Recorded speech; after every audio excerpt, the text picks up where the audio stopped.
What's up, Scoop Podcast? I'm your host, Erica Krupman, and on today's Wednesday episode, we're going to do another spring rush recap because I am in the midst of our spring rush. It has been a spring rush that has taught me a lot about simplicity. When I first got started in my business, well, before I hop into that, first of all, how are you? How are you doing? Let me know down in the comments or let me know over on Apple Review.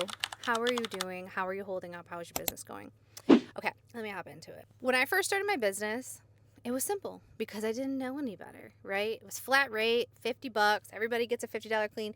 Didn't matter, size of yard, none of it. And I was able to crank those quotes out very quickly. $50, $50, $50, $50. How much for a regular reoccurring service? $55 a month. That's it. I don't care how many dogs you have. I don't care what the size of your yard is. I just want to work. 55. I like the number 5, if you guys can't tell. And it was just easy. You know, it was just easy to crank that stuff out. And as time has gone on, I love making things more complicated. It's like a special power of mine, you know? I like to complicate, spice things up as much as possible, try different things, which is really, really good that I'm able to try different things and I'm not like scared to do different things. And I might get myself in a bit of a pickle because of that, but I always figure it out. Do I learn from other people's mistakes? Sometimes. We were actually talking about that in church because I'm in a Sunday like Bible study. It's called The Forge. I'm getting some approvals right now. Jobber is going crazy. We've had so many quotes come through on Jobber, and my team has just been banging them out. I was up super late last night sending quotes out. But this is what I want to talk about, the simplicity. So yeah, it was like super easy in the beginning. And then I made things more difficult. I wanted to try different prices. I wanted to try different pricing structures. I wanted to have like a tiered method so it was like customizable. And it's fine. Like it's okay, but when you start to get massive movement, because I had been putting yard signs out, door hangers out, social media, putting money into advertisement for like, I want to say the first time ever where I put some like real money, to me anyways, real money into advertisement, like $50 a day. It's real money. That's a lot of money. I'm now up to $200 a day. Oh God, it better pay off. But when you have so much volume coming in, having those complex systems, things break. It's taking too long to respond back to people like, hold on, I gotta look at my paper. How much is it for a 3-dog, once a week service, medium size yard? Hold on, let me look at the paper. And even my scooper was like, yeah, I need to do some training because people ask me the prices and I don't really know. And so this is all stuff that I have just been thinking about. But anyways, we were just getting such high volume that I was like, you know what, with these spring cleans, I have to simplify it. So I flat rated it because we had like a tiered method. I was like, nope, we're just going to go back to basically how I built this business, go back to the beginning, flat rate. So I was like, well, let's do $150 flat rate because that would be cool. I would love to make $150 per clean. So that was cool. That was moving and grooving. The approval rate was okay. It was at like 30, I want to say it was like at 38%. Not great. Don't love it. I'm like, schedule's full. We've been working every single day. We've been busting out between like 10 and 12 spring cleans per day. My arms hurt. My husband's arms hurt. I have not talked to Charles. I'm sure his arms aren't feeling too great. We've had some people come in. I quit being so scared. Before I'm like, oh, I just don't know who I want to bring in and who I want to work. You're going to show up. You got 2 arms. You have eyes that work. Come on. Let's go. I'll try you out. And if you don't do a good job, the person that's with you, the seasoned technician, will pick up the slack and I just won't invite you back tomorrow. Or maybe I will because it's better than nothing. So this past week, I decided to quit being so scared. Just allow people to help if they want to help. Come on, sure. I'm not bothering them. They want to work. They want to make money. They want to help. So I'm no longer blocking the blessings. And I just flat rated my seasonal clean price again. Now, the $150 was approving, and then it stopped. Like yesterday and the day before, like little to no approvals. I was like, I don't like that. And I'm not stupid, so I'm not going to just leave that price there. I'm going to adjust the price. So I adjusted the price down. I'm testing my market out. I'm testing what's too high, right? Where do people say, nope, that's too much, I'm not paying it. I reached that. I figured that out. Like the mass majority. Like there's some people that will pay it in certain areas, but for the areas that I'm trying to target, the approvals are showing it. Like they're not approving it. So I dropped the price down, sent that out. I dropped it down $30. People are approving them. They're going through. And guess what? If they stop approving them, guess what I'll do again? I'll adjust the rate. I'm not giving cleans away for free. That's something that I'm not doing. I know that there's a lot of controversy, like, do we give them away for free? Do we not give them away for free? I think if you're a new scooper and you're just trying to get your feet wet and you're trying to gain reviews and you're trying to get out there, do what you will. If you got more time than money, if you have to give away a free scoop, do I love that for the community? Do I love seeing that on social media, especially in my direct market? No. I don't. I'm going to be super transparent. I don't love it, but I get it and I understand. And I think there's also a difference, like Hiram was explaining this to me. When you're the scooper, right, you're going out, you're the business owner, you're going out and doing these cleans. They're tough on your body. They hurt your body. They're time consuming. It's taking you away from your family. It's taking you away from growing your business or whatever. So you want to get that higher price point. But when you start hiring out and you're sending people out there, that's when you're able to play with the price a little bit because you're not feeling that pain point. Like you are paying somebody to do that clean. So if you're paying them, let's say $15 an hour, $20 an hour, and you're sending them out and you're only charging, let's say $100, maybe $79, let's say $79.99 if they're wanting to sign up for a reoccurring service. Like you're offering like a Grand Slam offer, which I wouldn't say that's a Grand Slam offer, which I do. If you guys are Alex Hormozi follower, I do have some Grand Slam offers that I have tucked away that I'm kind of working with. I would say like this is like a middle ground. Like I'll give you a clean for $79.99 if you sign up for a reoccurring service. And the only stipulation is that they have to stay on for the month. So that's an offer, right? When you're hiring somebody and you're bringing them on, their time is worth the $15 an hour or the $20 an hour or whatever you're paying them. But you as a business owner, you have a different skill set. You have things that you're trying to do. You value your time to be more expensive, as do I, because I know what I can make per hour creating social media content, okay? I know how much I can make per hour going out and doing a speech. I know what I can make by giving a shout out for something.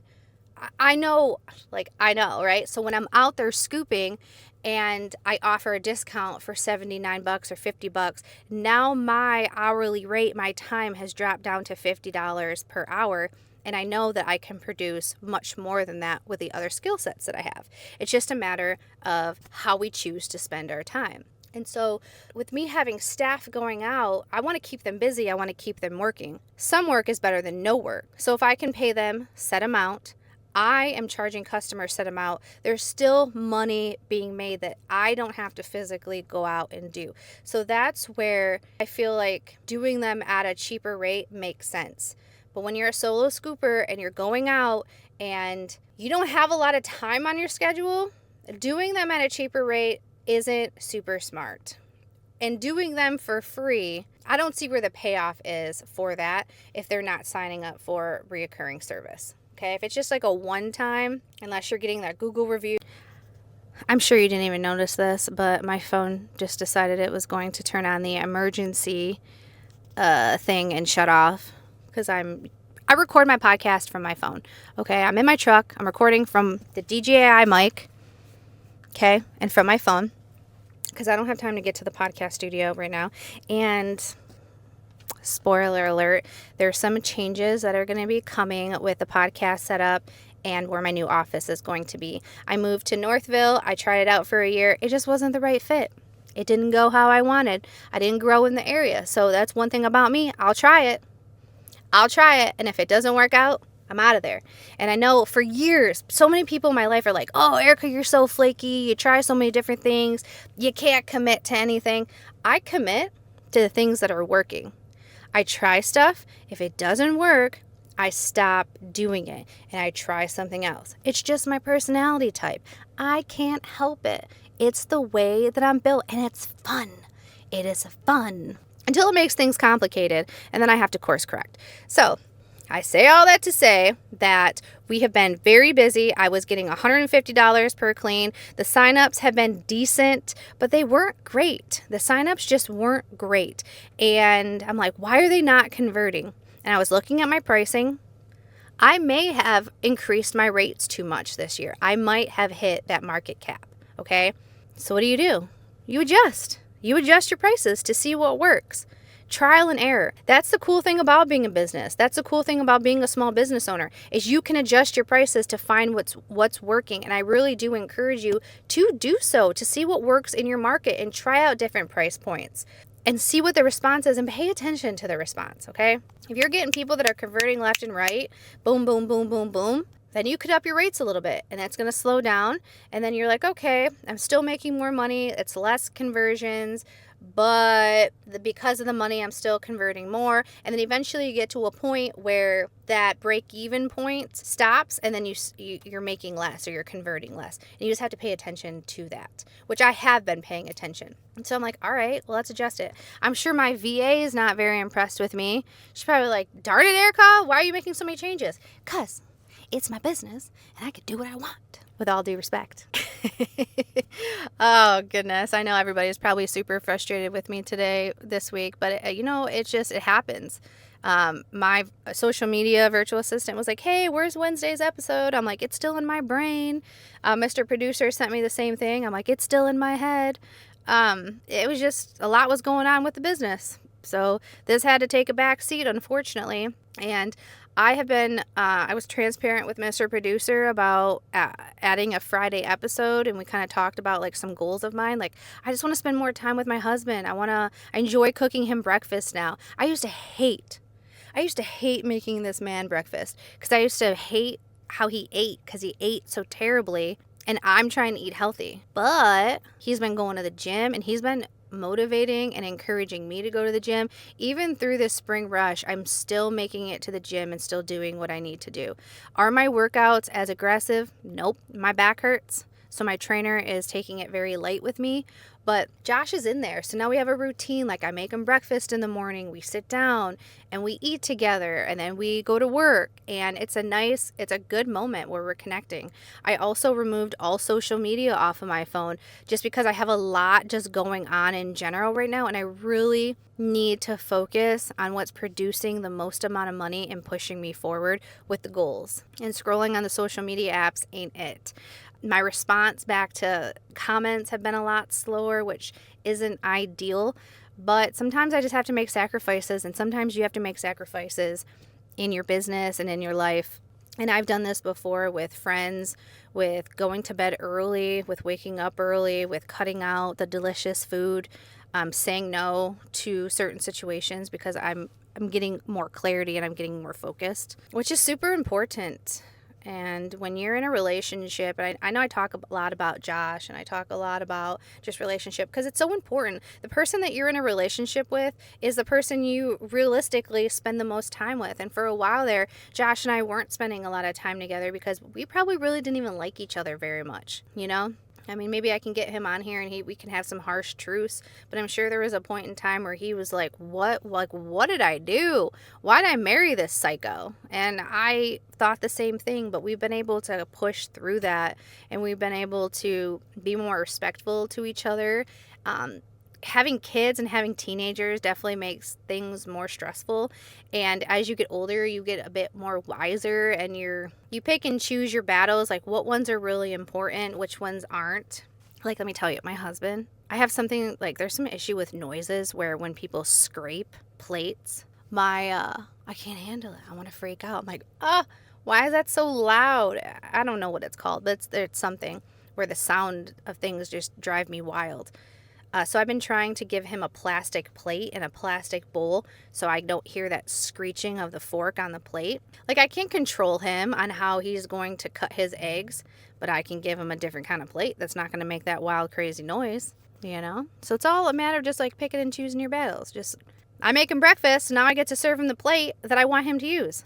Problem solved. Glorious. He's happy. I'm happy. And I know they always say happy wife, happy life, but when he's in a bad mood, he be killing the vibe. Like, he is real, like, he's kind of bitchy. You know, he's got like, don't tell him I told you that. But like, I'm like, what the heck? Why are you being such a B word? You know? But anyways, and then he doesn't know how to fake the funk and like fake a smile. Even his fake smile looks very like condescending. Like with me, when I'm not feeling okay, I'm like, I can put on a little fake face. Yeah, we're just gonna fake it till we make it. Sure, why not? Not him. It's not happening. His face is long face. All right, I'm getting distracted. This is a Wednesday episode. We're talking about the recap. Oh, okay. Let's get back to it. Yeah, we had a ton of like over like the last time I looked, it was like 222 requests have come in the past 2 weeks. So it's like 100. That's like 100 a week just through Jobber. That's not including like the Facebook Messenger, personal Facebook, phone calls, none of that. Just straight through Jobber. I don't know how to track that other stuff, so I'm not sure, but that's still a lot. And I cranked up the advertisement now that we got a better flow because we can handle a little bit better. And I'm just going to keep testing it out. I'm going to test out the adjusted prices. And if you guys aren't using Jobber and if you don't have a CRM, Jobber is releasing a lot of new things. Like their reporting is getting a lot better. They have, what do they have? Like email marketing campaigns where you can send people emails, which is really, really cool because we have this database built up and we have all this customer information that requested for service. So we're building up the lists. We might as well market to them. They're already our warm audience. They have that, and then they have these templates, which I spent the last couple of days in my spare time building out templates where it has like all of your verbiage, it has your pricing, it has your disclaimer, it has pictures, it has all of that already built in there. So now with these high volume, we're able to convert these quotes over faster. And when a request comes in, because I'm not automated, I don't have any automations going on right now except for what's built into Jobber. When a request comes in, I'm immediately just sending them a text message through Jobber saying, hey, blank, I seen you submitted a request while I'm putting your quote together. Is there any more details about your property that I should know or any specific questions that you want to know about the service? And then that way it's like a touch point. We've already made contact with them. That gives us a little bit of buffer time to get the quote together depending on how like what the volume is like at that time. So yeah, it's been going good. Could it go better? Of course it could go better, but I feel incredibly blessed. I did receive a 2-star review. I did that. I broke over 500 reviews. I got 408, I believe, and one of which from Steve gave me a 2-star. He felt like he was duped and lied to because of the price. He thought the service was only $30. The $30 is the deposit, and then you have to pay that to get onto our schedule, and then the rest of the payment is due upon completion. In detail, it explains that in the quote. He just didn't read it, and so he thought it was just going to be $30. So he left me a very lengthy 2-star review. I've reached out to him. I've texted. I've called. He no answer. So that's irritating. Darn you, Steve. I looked him up on Facebook. He's younger. He's a little younger. He was paying for the service for his parents, so I crept through Steve's entire Facebook, the whole thing. I even looked through his Instagram, so I know a lot about you, Steve. I know. Social media is wild. Ain't it wild? It's crazy. But anyways, that's really creepy. I was just curious of who the Steve guy was. I just wanted to understand. He's a little bit younger, so I understand $99 might be a lot for him. I get it. I'm not here to judge. Steve, I just want you to call me back so we can talk and we can work this out. Because I don't feel like I deserve that 2-star review based upon how everything played out. Before, those 2-star reviews would wreck me. I would be devastated. Now I'm like, okay, how can we fix this? This is a problem. Let's solve it. All right, you guys, I'm going to head out of here. I have a very, very full Tuesday. Oh, and really quick, if you have not bought your ScoopCon for ScoopCon 2025 yet, what are you waiting for? You got to come. Like, why aren't you coming to ScoopCon? I want to see you. I want to hang out. I want to have fun with you. I want to connect. I want to shake hands, hug. I want to cry together. If you're a crier, I'm a crier sometimes. So there's a link down below. Click it and buy your ticket as soon as possible before they get sold out. The hotels are actually already almost sold out. So I'll talk to you guys later. Bye.